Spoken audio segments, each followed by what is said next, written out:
فرزند زہرا یہ حالات برے ہیں۔ کاشانۂ بصیرت ایک ایسا مکمل یوٹیوب چینل جس پر محروم بصارت کے لیے بالخصوص اور تمام افراد کے لیے بالعموم سینکڑوں کی تعداد میں اسلامی کتب دستیاب ہیں۔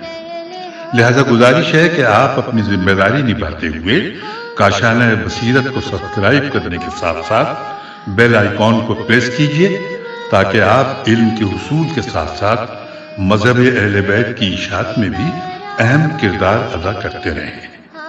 کاشانۂ بصیرت، کاشانۂ بصیرت، کاشانۂ بصیرت۔ فرزند زہرا یہ حالات برے ہیں۔ بسم اللہ الرحمن الرحیم۔ السلام علیکم۔ یہ کاشانۂ بصیرت یوٹیوب چینل ہے۔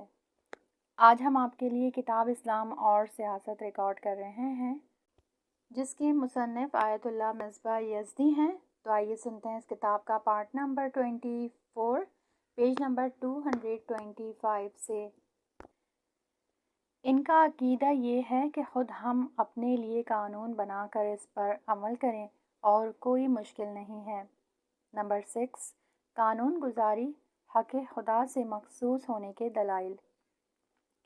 اس اعتراض کا جواب واضح ہونے کے لیے یہ توجہ رکھنا ضروری ہے کہ انسان ایک ایسا موجود واحد ہے جو مختلف پہلو رکھتا ہے اور یہ مختلف پہلو ایک دوسرے سے مرتبط ہیں۔ انسان میں صرف اقتصادی پہلو نہیں ہے کہ اگر اقتصادی قانون بنا دیا جائے تو معاشرے میں اس کی اقتصادی مشکل آسان ہو جائے، کیونکہ اس کا اقتصاد اس کی سیاست سے مربوط ہے اور اس کی سیاسی، اجتماعی اور مدنی احکام سے مرتبط ہیں۔ اس کے مدنی احکام اس کے جزائی احکام سے مربوط ہیں اور یہ سب بین الاقوامی قوانین سے مرتبط ہیں اور تمام کے تمام انسان کے روحی و معنوی اور اخلاقی پہلو سے گہرا ارتباط رکھتے ہیں۔ انسان 10 موجود نہیں ہے اور نہ ہی 10 روح رکھتا ہے۔ انسان ایک الہی رکھتا ہے جس کے مختلف پہلو اور گوشاں ہیں، لیکن تمام ایک دوسرے سے متعلق ہیں۔ لہٰذا اگر کسی ایک پہلو میں کوئی نقص و کمی پیدا ہو جائے تو پھر اس کا اثر دوسرے پر پڑتا ہے۔ وہ خدا جس نے انسان کو پیدا کیا اور انسان کے لیے اجتماعی زندگی مقرر فرمائی ہے، اجتماعی زندگی کی خاطر انسانی فطرت میں ایسے اسباب قرار دیے ہیں جن کی وجہ سے انسان طبعی طور پر اجتماعی زندگی کی طرف رجحان پیدا کرتا ہے۔ لہٰذا خداوند عالم نے انسان کی خلقت ایک مقصد کے تحت کی ہے اور وہ مقصد یہ ہے کہ انسان اجتماعی زندگی کے ساتھ ساتھ انسانی کمالات تک پہنچے اور اسی کے تمام پہلو معنوی پہلو کے تحت کام کریں اور وہ ترقی کی منزلوں کو طے کرتا ہوا انسانی کمالات تک پہنچے۔ ترجمہ: ہم نے نہیں پیدا کیا جن و انس کو مگر یہ کہ ہماری عبادت کرے۔ سورہ زاریات آیت نمبر 56۔ جو کچھ بھی ہم نے عرض کیا یہ سب کچھ عبادت کے زیر سایہ ہوں، وہ عبادت جو توحید اور ربوبیت سے جدا نہ ہونے والا ارتباط رکھتی ہے، ورنہ انسانی کمال پیدا نہیں ہو سکتا۔ البتہ اس کے علاوہ بھی معاشرے میں ظاہری طور پر نظم و ضبط پیدا ہو سکتا ہے، لیکن یہ بھی یقینی نہیں ہے۔ مثلاً جیسا کہ آج کل مختلف ممالک جن کا نمونہ امریکہ ہے اور امریکہ کے کالج تمام ممالک کے لیے نمونہ قرار پائے ہیں، جبکہ ان کالجوں میں پولیس اسلحے کے ساتھ رہتی ہے لیکن پھر بھی وہاں قتل و غارت ہوتا رہتا ہے۔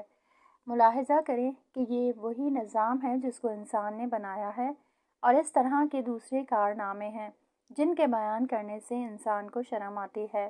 یہاں تک کہ اگر فرض کیا جائے کہ خدا کے قوانین پر عمل انسان کے معنوی پہلو کو نظر انداز کرتے ہوئے معاشرے میں ظاہری طور پر نظم و ضبط قائم ہو جائے تو پھر بھی اس کی زندگی کا اصل ہدف پورا نہیں ہوا ہے۔ کیا انسان کی زندگی موریانہ یعنی ایک قسم کے حشرات ہیں جو شہد کی مکھی کی طرح ایک جگہ مل کر زندگی کرتے ہیں، زندگی کی طرح ہے، یا انسان کی زندگی شہد کی مکھیوں کی طرح ہے کہ جن کا ظاہر نظم کافی ہے۔ انسان کی زندگی یہ تمام نظام، امنیتیں، ترقیاں، علام اور ٹیکنالوجی صرف اس وجہ سے ہیں تاکہ انسان کمال حاصل کر سکے اور خدا سے نزدیک ہو سکے۔ کون ہے جو ان روابط کو اچھے طریقے سے سمجھتا ہے؟ کون حضرات ہیں جو بتائیں کہ کس کھانے سے یا کس کام سے انسان خدا کے نزدیک ہوتا ہے؟ کون یہ معین کرے کہ خنزیر کا گوشت کھانے، شراب پینے سے ہماری سعادت و کامیابی پر اثر ہوتا ہے یا نہیں؟ آج ڈاکٹروں نے ترقی کر کے یہ بتایا ہے کہ الکوہل یعنی شراب زیادہ پینے کی وجہ سے انسان کا ذہن خراب ہو سکتا ہے، لیکن یہ نہیں جانتے کہ شراب کے پینے سے آخرت کو بھی نقصان پہنچتا ہے یا نہیں، کیونکہ اس سلسلے میں تجربہ نہیں کیا ہے اور اس مسئلے کو تجربہ کیا بھی نہیں جا سکتا۔ انسانی زندگی کے قوانین اس طرح ترتیب دیے جائیں کہ زندگی کے تمام پہلو پیش نظر رہیں اور صرف جسمانی بہداشت و نظامت، اقتصادی اور سیاسی وضعیت پر اکتفا نہ کیا جائے اور نہ ہی ان کو دوسرے پہلوؤں سے جدا سمجھا جائے، بلکہ ان تمام پہلوؤں کو ایک مرتب اور ہم آہنگ نظام میں ڈھالا جائے۔ ظاہر ہے کہ ان تمام پہلوؤں کی مکمل آگاہی اور ان کے ایک دوسرے سے ارتباط اور ان کے ذریعے آخری کمال تک پہنچانے کا علم خدا کے علاوہ کسی کے پاس نہیں ہے، لہٰذا قوانین کو بھی خدا ہی بنائے۔ اس کے علاوہ کون سا ایسا قانون گزار ہے جو قانون بناتے وقت اپنے ذاتی مفاد کو نظر انداز کر سکے؟ اور ظاہر ہے کہ جو گروہ بھی قدرت و حکومت پر قابض ہوگا وہ اپنے فائدوں کے بارے میں قوانین کو بنائے گا۔ مثال کے طور پر انہیں اسلامی ممالک میں جب کوئی نئی حکومت بنتی ہے تو ایسے قوانین اور نحس نامے تیار کرتی ہے کہ جو اس گروہ کے فائدے میں ہوں، اور اس میں کوئی فرق نہیں کہ چاہے سمت راست پارٹی ہو یا بائیں بازو کی پارٹی۔ یہ انسان کی حیثیت اور طبیعت ہے اور بہرحال تمام انسان معصوم بھی نہیں ہیں۔ ان مسائل سے صرف وہ ذات مبرہ ہو سکتی ہے کہ جس کو ان مسائل سے کوئی فائدہ نہ ہو، اور ایسی ذات خداوند عالم کی ذات ہے۔ اگر کوئی دوسرا قانون بنائے گا تو ممکن ہے کہ وہ قوانین اس کے لیے یا ضرر ہوں یا نفع بخش، لیکن خدا کے بنائے قوانین سے خدا کو نہ تو کوئی نفع ہے اور نہ ہی کوئی نقصان۔ وہ تو صرف انسانیت کے نفع اور نقصان کو دیکھتا ہے، لہٰذا چونکہ خدا کا علم بے نہایت ہے اور قوانین کے بنانے سے اس کا کوئی فائدہ نہیں ہے، جبکہ انسان پر حق حکومت ربوبیت بھی رکھتا ہے، اور اگر انسان کو حقیقی کمال تک پہنچنا ہے تو خدا کے حق ربوبیت کو ادا کرے۔ البتہ یہ ایک الگ بحث ہے اور مزید وضاحت کی ضرورت ہے، جس کی تحقیق اس کتاب میں ممکن نہیں ہے۔ انسان ایک دوسرے پر حق رکھتے ہیں اور عرفی حقوق کی معرفت رکھتے ہیں۔ مثلاً کسان مزدور پر حق رکھتا ہے اور مزدور کسان پر حق رکھتا ہے۔ یہاں ایک وزیر لوگوں پر حق رکھتا ہے اور وہ لوگ بھی وزیر پر حق رکھتے ہیں، لیکن کیا خدا لوگوں پر حق نہیں رکھتا؟ اور اس حق کو ادا کرنے کا راستہ بھی معلوم ہے۔ اسلامی نظریے کے مطابق ان تمام حقوق میں سب سے پہلے خدا کا حق ہے، لہٰذا سب سے پہلے خدا کے حق کو ادا کیا جائے تاکہ خدا کے حق کے زیر سایہ لوگوں کے حقوق بخوبی انجام دیے جائیں۔ تو کیا ممکن ہے کہ بنائے ہوئے قوانین میں انسان کے حقوق کا لحاظ کیا جائے لیکن خدا کے حقوق کو نظر انداز کر دیا جائے؟ اور اگر خدا کے حقوق کو پیش نظر نہ رکھا جائے تو کیا خدا کے حقوق پر ظلم و جفا نہیں ہوا ہے؟ اور کیا اس ناشکری کے بعد انسان کمال کی منزل تک پہنچ سکتا ہے؟ خدا کی ناشکری سے بڑھ کر کون سی ناشکری ہو سکتی ہے؟ اس سلسلے میں قرآن مجید میں ارشاد ہوتا ہے، ترجمہ: بے شک شرک بڑا سخت گناہ ہے جس کی بخشش نہیں ہے۔ سورہ لقمان آیت نمبر 13۔ سب سے بڑا ظلم خدا پر ظلم کرنا ہے، لہٰذا اگر خداوند عالم کے حقوق نظر انداز کر دیے جائیں تو یہ ظلم عظیم ہے۔ اس وقت کس طرح دوسروں کے ساتھ عدالت برقرار کر سکتے ہیں؟ انسان کس طرح عدل کر سکتا ہے درحالانکہ خود اپنے خالق پر ظلم کرتا ہے؟ اور جیسا کہ ہم نے عرض کیا کہ غیر خدا کے لیے حق قانون گزاری کا عقیدہ ایک شرک ہے، لہٰذا چونکہ خداوند عالم ہمارے نفع و نقصان سے مکمل آگاہی رکھتا ہے اور خدا کے لیے قانون گزاری کا کوئی فائدہ نہیں ہے، اور خداوند عالم ہر پر تشریع ربوبیت کا حق رکھتا ہے، سب سے پہلے مرحلے میں خدا کے قوانین کی رعایت کی جائے اور اس کے بعد ان لوگوں کے قوانین پر عمل کیا جائے کہ جن کو خدا کی طرف سے اجازت ہے، اور وہ بھی اس حد تک کہ جس کی خدا نے اجازت دی ہے، تاکہ انسان اس آیت کا مستحق قرار پائے۔ ترجمہ: اے رسول، تم کہہ دو کہ تمہارا کیا خیال ہے کہ خدا نے تم پر روزی نازل کی تو اب اس میں سے بعض کو حرام بعض کو حلال بنانے لگے۔ اے رسول، تم کہہ دو کہ کیا خدا نے تمہیں اجازت دی ہے یا تم خدا پر بہتان باندھتے ہو۔ سورہ یونس آیت نمبر 59۔ اسی طرح دوسری آیت میں ارشاد ہوتا ہے، ترجمہ: اور جھوٹ موٹ جو کچھ تمہاری زبان پر آئے بے سمجھے بوجھے نہ کر بیٹھا کرو کہ یہ حلال ہے اور یہ حرام، تاکہ اس کی بدولت خدا پر جھوٹ بہتان باندھنے لگو۔ اس میں شک نہیں کہ جو لوگ خدا پر جھوٹ اور بہتان باندھتے ہیں وہ کبھی کامیاب نہ ہوں گے۔ سورہ نحل آیت نمبر 116۔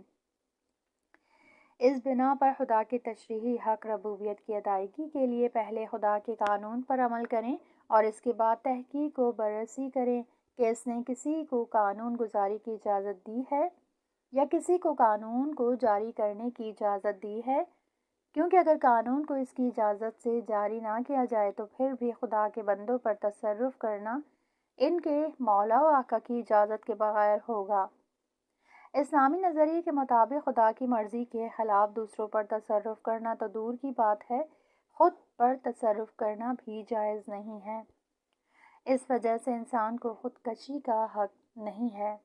ممکن ہے مغربی ممالک میں لبرالی نظریے کے تحت چونکہ انسان خود اپنا مالک ہے لہٰذا اس کو خودکشی کا بھی حق حاصل ہے، لیکن اسلام میں اس طرح نہیں ہے، کیونکہ انسان خود اپنا مالک نہیں ہے بلکہ خدا اس کا مالک ہے، لہٰذا اس کو خودکشی کا بھی حق نہیں ہے، کیونکہ خدا کی طرف سے اس کو اس کام کی اجازت نہیں ہے۔ خداوند عالم نے اگر انسان کو زندگی عطا کی ہے تو اس کا اختیار بھی خود اسی کو ہے، کسی دوسرے کو کوئی اختیار نہیں ہے، تو پھر کس طرح کسی غیر کو اس کی جان لینے کی اجازت ہوگی؟ جب انسان اپنا ہاتھ کاٹ ڈالنے یا اپنی آنکھیں پھوڑ ڈالنے کا حق نہیں رکھتا، اس لیے کہ ان کا مالک خدا ہے اور انسان کو ان کام کی اجازت نہیں ہے، تو پھر کسی دوسرے کو کہاں سے یہ حق حاصل ہے کہ وہ کسی چور کے ہاتھ کاٹ ڈالے یا کسی مجرم کو قید کر دے؟ کسی کو بھی اس طرح کا کوئی حق نہیں ہے، کیونکہ دوسرے لوگ بھی خدا کے بندے ہیں اور خدا کی اجازت کے بغیر ان میں تصرف نہیں کیا جا سکتا۔ لہٰذا قانون گزاری اور قانون کو جاری کرنے میں خدا کی اجازت ضروری ہے۔ خلاصہ کلام یہ ہوا کہ اس سلسلے میں اسلام کا سیاسی نظریے کی بنیاد یہ ہے کہ خدا کی تشریعی ربوبیت توحید کا رکن ہے، اور اگر کسی نے اس کی رعایت نہ کی تو پھر وہ شیطان کے کفر کی طرح کفر کا مرتکب ہوا ہے۔ 18ویں نشست، پیج نمبر 229۔ قانون گزاری کے شرائط اور اسلام میں اس کی اہمیت۔ نمبر 1، گزشتہ مطالب پر ایک نظر۔ گزشتہ نشستوں میں عرض کیا جا چکا ہے کہ اسلام کے سیاسی نظریے کی بحث میں 2 سوالوں کا جواب دینا بہت ضروری ہے۔ پہلا سوال یہ ہے کہ معاشرے کے لیے قانون کا ہونا کیوں ضروری ہے؟ دوسرا سوال یہ ہے کہ کون سا قانون مفید اور مطلوب ہے اور اس کی وضع کرنے کا اور پھر اس کو معاشرے میں جاری کرنے کا مقصد کیا ہے؟ پہلے سوال کے جواب میں گزشتہ نشستوں میں ہم نے یہ عرض کیا کہ دنیا کے تقریباً تمام ہی عقلاء کا اتفاق اس بات پر ہے کہ معاشرے میں اخلاقی قوانین کے علاوہ حکومتی قوانین بھی ہونے چاہیے۔ لیکن دوسرے سوال کا جواب کہ قانون کا ہدف کیا ہے، اس سلسلے میں اختلاف نظر پایا جاتا ہے۔ ایک نظریہ یہ ہے کہ قانون معاشرے کے نظم و ضبط سنوارنے کے لیے ہوتا ہے، دوسرا نظریہ یہ ہے کہ قانون معاشرے میں عدل و انصاف کے لیے ہوتا ہے۔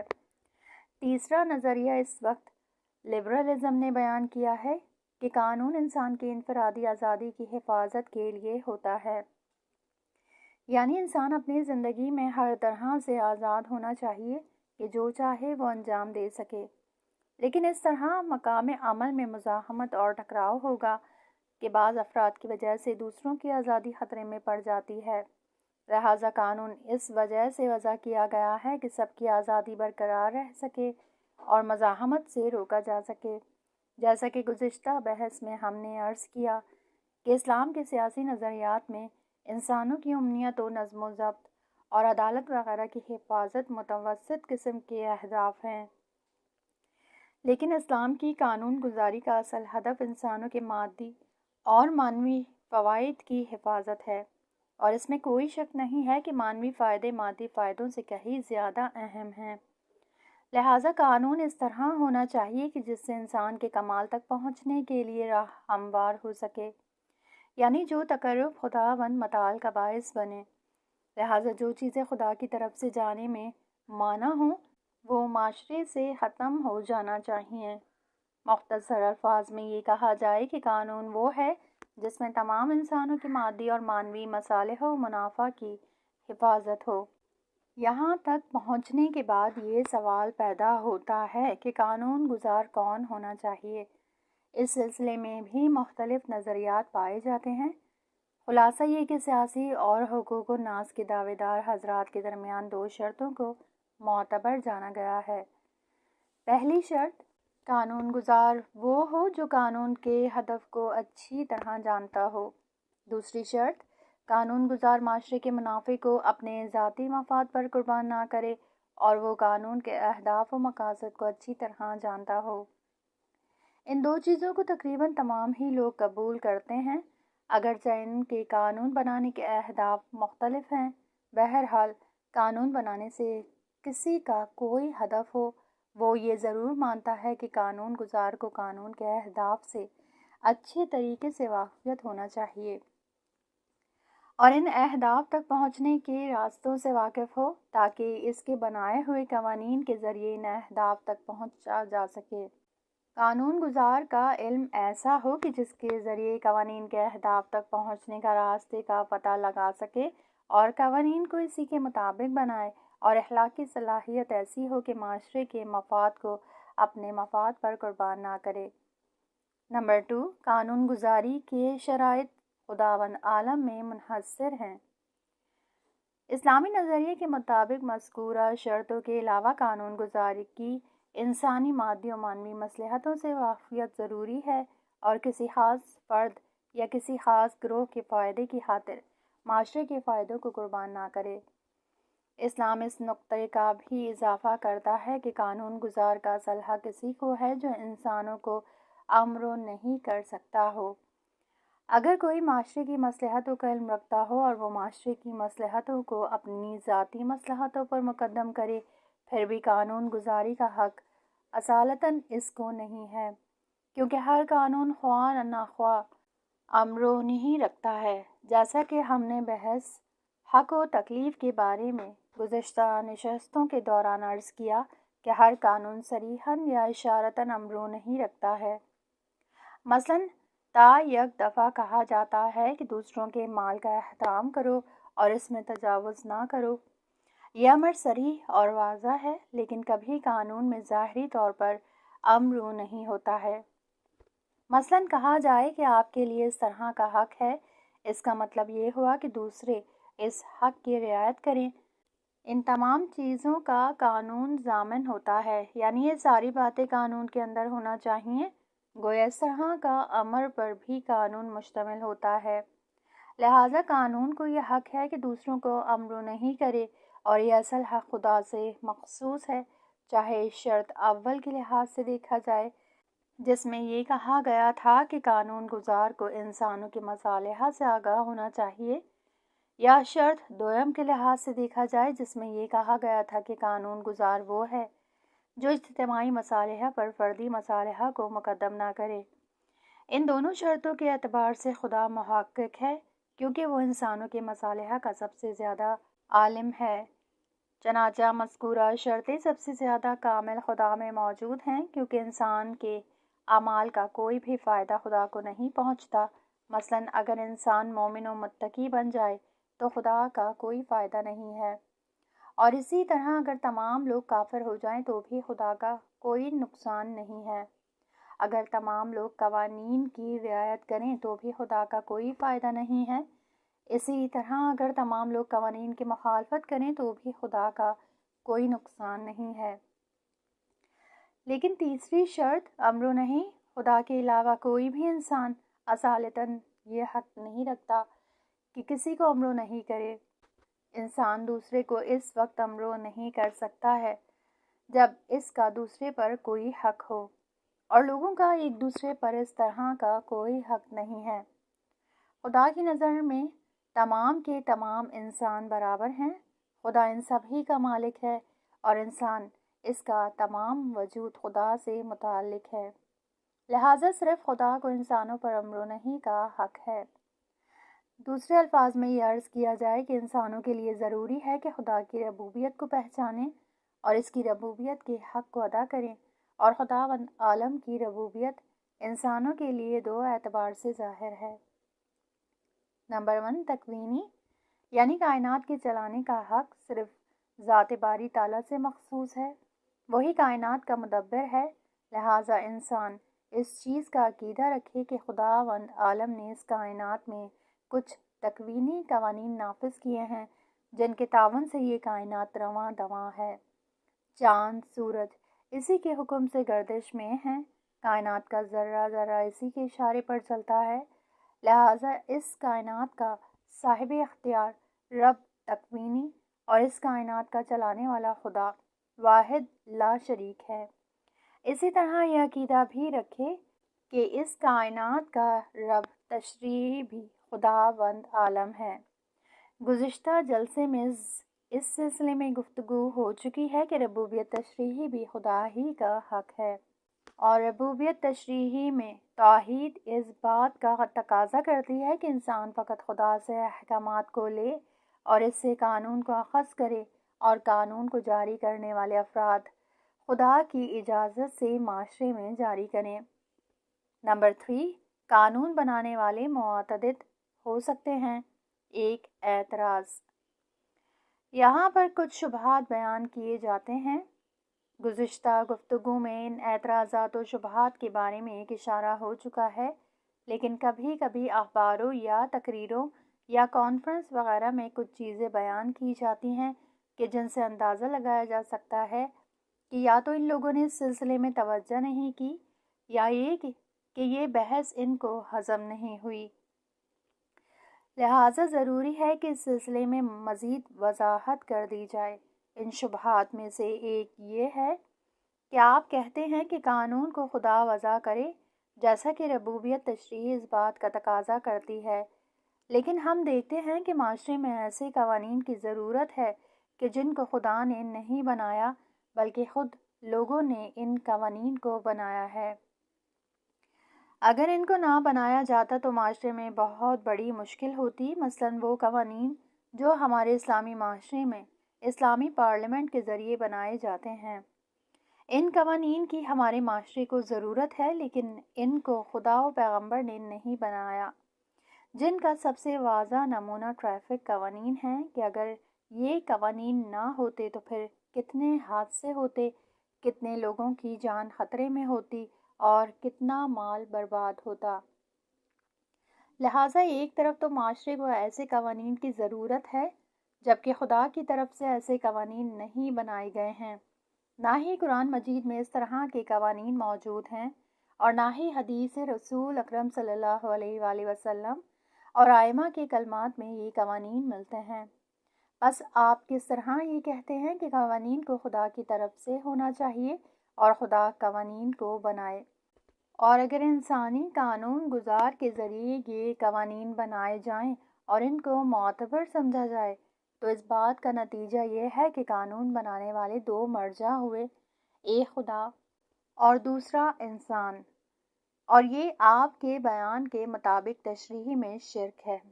یہ ایک مہم اعتراض ہے کہ جو مختلف طریقوں سے بیان کیا گیا ہے، البتہ اس کا جواب بھی دیا جا چکا ہے، لیکن جواب کو وہ لوگ صحیح ہضم نہ کر سکے۔ نمبر 4، گزشتہ اعتراض کے جواب میں 2 نقطوں پر توجہ کرنا ضروری ہے۔ پہلا نقطہ یہ ہے کہ قانون کی مختلف اصطلاحیں ہیں۔ کبھی کبھی کلی قواعد کو قانون کہا جاتا ہے اور ان میں جزئی اور دوسرے دستور العمل شامل نہیں ہوتے، اور کبھی قانون کو اتنی وسعت دی جاتی ہے کہ اس دستور العمل کو بھی شامل ہوتا ہے جو ایک ادارہ کا رئیس اپنے کارکن کو دیتا ہے۔ البتہ یہ اطلاق بھی نادرست نہیں ہے۔ بہرحال، دوسرے الفاظ میں یوں کہا جائے کہ قانون کی 2 اصطلاح ہیں، ایک خاص اور ایک عام، اور دونوں صحیح ہیں۔ دوسرا نقطہ یہ ہے کہ اسلام میں بہت سے ثابت قوانین ہیں جو کسی بھی وقت تبدیل نہیں ہو سکتے اور ہر زمانے میں تمام لوگوں کے لیے ثابت ہیں، اور اسلام کے کچھ قوانین متغیر ہیں جو زمان و مکان کے لحاظ سے ہیں، اور ان قوانین کو فقہ و مجتہدین، جن کو دین کی صحیح شناخت و معرفت ہوتی ہے، کلی اصول کو مد نظر رکھتے ہوئے بناتے ہیں۔ ہم جس چیز پر زور دیتے ہیں وہ ایسے قوانین ہیں جو خدا کی طرف سے ثابت قوانین ہیں اور متغیر قوانین کے لیے خاص شرائط ہیں، ورنہ ممکن نہیں ہے کہ تمام ثابت متغیر قوانین کسی ایک قانون گزار کے ذریعے بنائے جائیں اور لوگوں تک پہنچائے جائیں۔ متغیر قوانین اپنے زمان و مکان کے اعتبار سے لا تعداد ہیں اور ان کی کوئی حد نہیں، اور انسان کی ذہنیت آغاز دنیا سے لے کر آخر تک کے متغیر قوانین کے تصور سے عاجز ہے۔ لہٰذا متغیر قوانین اپنے زمانے کے اعتبار سے جو اس زمان اور مکان کا تقاضا کرتے ہیں، اس کو مد نظر رکھتے ہوئے بنائے جاتے ہیں۔ مثال کے طور پر، چونکہ رسول اسلام کے زمانے میں کوئی بھی موٹر گاڑی نہیں تھی، تو اس موقع پر اگر یہ کہا جاتا کہ گاڑیوں کو داہنی طرف چلنا چاہیے یا بائیں طرف، تو کیا اس وقت کے لوگ اس قانون کو سمجھ سکتے تھے اور اس قانون کے معنی کو درک کر سکتے تھے؟ لہٰذا قانون کو اس کے زمانے کے لحاظ سے ہونا چاہیے۔ البتہ ان قوانین کے کچھ خاص شرائط ہیں کہ جن کو خدا بیان کرتا ہے، لہٰذا جو لوگ ان متغیر قوانین کو مرتب کریں، ان کے لیے ضروری ہے کہ ان شرائط کی رعایت کریں، اور اس میں کوئی شک نہیں کہ یہ قوانین وہ حضرات بنا سکتے ہیں کہ جو ثابت قوانین اور متغیر قوانین کے شرائط کو بہتر طور پر جانتے ہوں۔ بس ہماری مراد اس قول سے کہ قوانین کو خدا کی طرف سے ہونا چاہیے، یہ ہے کہ ثابت قوانین ہمیشگی ہیں اور متغیر قوانین کے لیے بھی شرائط خدا کی طرف سے معین شدہ ہوں، جن کو متغیر قوانین کا میزان قرار دیا گیا ہے۔ اس سلسلے میں قرآن مجید میں ارشاد ہوتا ہے، ترجمہ: اور ترازو یعنی انصاف کو قائم کیا تاکہ تم لوگ ترازو سے تولنے میں حد سے تجاوز نہ کرو۔ سورہ رحمان آیت نمبر 7 اور 8۔